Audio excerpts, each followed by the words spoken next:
Meanwhile, in an effort to resolve the crisis in Sierra Leone, former President Bai Koroma is expected in Nigeria today to begin a political asylum signed off by the host country and brokered by the Economic Community of West African States.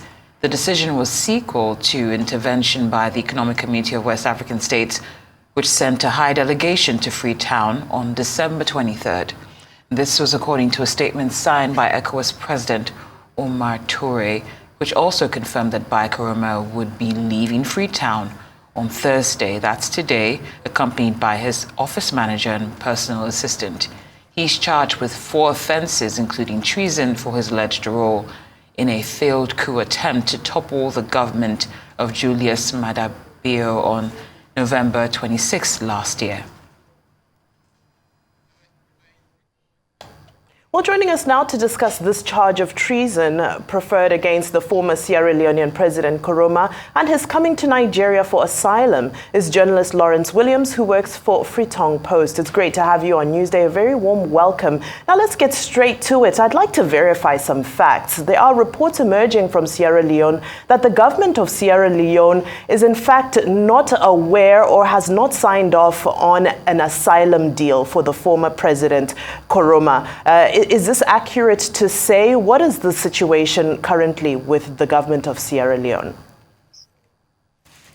Well, there is yet no official correspondence from the government, particularly the Ministry of Information and Civic Education, and even that of the Ministry of Foreign Affairs, which concerns itself with such matters.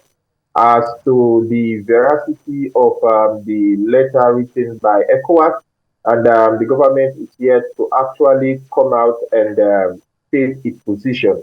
Likewise, there are speculations here and there that probably, or most probably, charges could be dropped. But as we saw yesterday, the president was formally charged.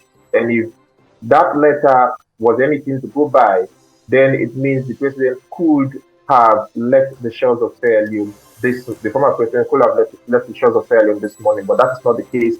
He was granted bail yesterday under conditions that suggest house arrest, and he could not be allowed to leave his residence until he secures a permission, express permission from the Inspector General of Police. In fact, the number of visitors who are to visit him during this period are restricted, and those ones as well have to be approved or endorsed by the Inspector General of Police. So those are very strict or rigid bail conditions under which the former president is being placed.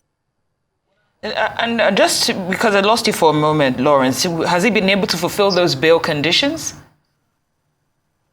Of course, those were similar bail conditions he was given during the interrogation process. And those bail conditions, of course, have been fulfilled. They have been fulfilled. The bail was approved by the High Court because, as we all know, the matter currently is under preliminary investigations at the magistrate court. And the presiding magistrate hadn't the jurisdictional competence to grant bail in such matters, particularly relating to treason. So his lawyers, defense lawyers, had to file an application under the Criminal Procedure Act, approach the higher courts for the granting of bail to the former president, who is now standing trial for allegations of treason, and harboring, etc.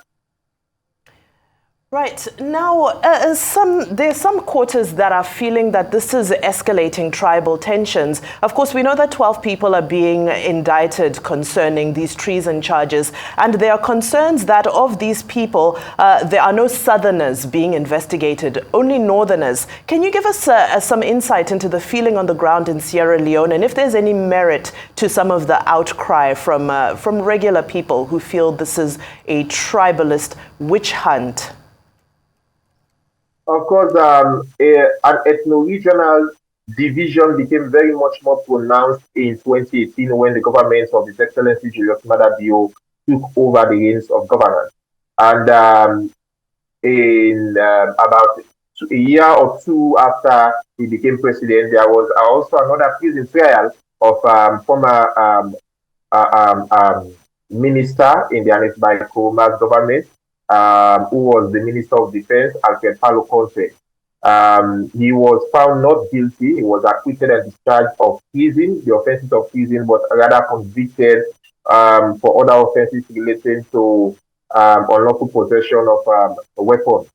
And he was incarcerated at before he could actually serve his jail term fully. He was granted presidential pardon. So this is the second treason trial that has come into being under the SLPP-led government.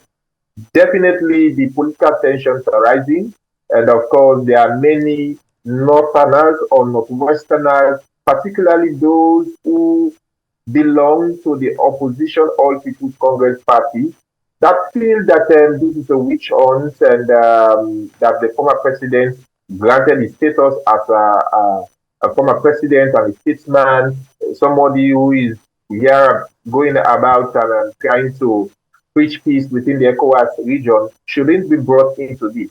But the state has maintained that they have evidence enough that warranted the former president to be charged to court. In fact, his defense lead lawyer Fitzgerald Camara said that the charges brought against the former president are rather unfortunate, and it appears to be a form of settling political vendetta. In his words, he said that the former president was interrogated for about 40 hours, and that the state authorities could not confront him with any serious or strong evidence that shows or proves his involvement in the November 26th failed coup. That is his position, by the way, and they see it as a form of political or trumped-up charges against the former president. But the state, on the other hand, through the Minister of Information, maintains that they have strong evidence against the former president that warranted that warranted him to be arraigned before the court for offenses of treason. Well, Lawrence, if, like you said earlier on, the Ministry of Information has not confirmed that they're, in the know regarding this asylum, I'm just wondering how you think this gesture might potentially affect relations between Nigeria and Sierra Leone. Nigeria has always been a big water to Sierra Leone, and in fact, immediately after the failed coup attempts, there was a delegation from Nigeria who visited the president with specific instructions, solidarity messages from the president of the Federal Republic of Nigeria. And in fact, part of those conversations involved the deployment of an ECOWAS standby force to maintain peace and security in Sierra Leone.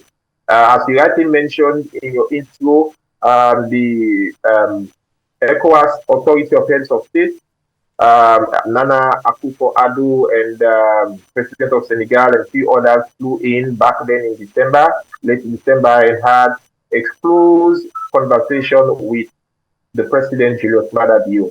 And that's which actually culminated to the letter you displayed on the screen. And the government, on the other hand, has not reacted or responded to that one. And so the situation is kind of fluid. Supporters of the president, no doubt, believe that he's innocent, including his lawyers. But the state, on the other hand, believes that there is sufficient evidence to press charges against him. So we wait to see how the trial unfolds. This is just a preliminary trial, and in preliminary trial, the magistrate would have to determine whether or not there are sufficient evidence adduced in the matter to warrant the committal of the accused to the High Court for a full-blown criminal trial, or rather an acquittal and discharge of the charges brought against him. Right. Now, these are not the only court proceedings that the ex-president is currently involved in. Of course, we know that there are issues of abuse of office and corruption to the tune of 70 billion Leone's $15 million US, and of course the refund that he's been instructed to pay of $135,000 US recently. Now, with this new development as well, my question is with regards to Sierra Leonean sentiment towards the judiciary. Is there a sense that the courts will do the right thing and that he will be awarded a fair day in court, or is there a sense that the courts are captured?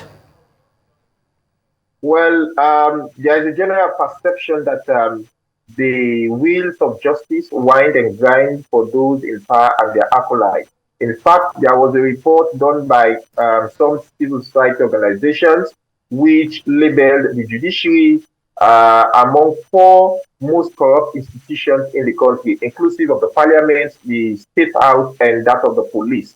And we all saw what happened immediately after the conduct of the June 24, 2023 elections, where the opposition refused to challenge the elections outcome in the court on the grounds that they do not trust the judiciary. And there is this perception among particularly opposition members, and in fact, not only them, but there is this general perception that the judiciary is being is just a mere pawn in the hands of the executive. Until recently, the substantive Chief Justice was sent on leave, and many people are questioning the circumstances that warranted him to be sent on indefinite leave, and he has been replaced, or there is an acting Chief Justice as we speak, and there are concerns. In fact, some members of the Bar Association have written opinions, articles calling for an investigation into the tenure of the Chief Justice, the former Chief Justice, who has been sent on an indefinite leave, probably never to return. So there are concerns about justice, and now it is delivered. Equally so, the press, the media, civil society are actually following this particular case with keen attention, knowing fully well the gravity and the nature of the offensive charge, and that of how it could probably make or break society. Well, thank you so much, Editor of Freetongue Post, Lawrence Williams. It's been a pleasure having you here on Newsday. Thank you for the updates and the analysis. Thank you.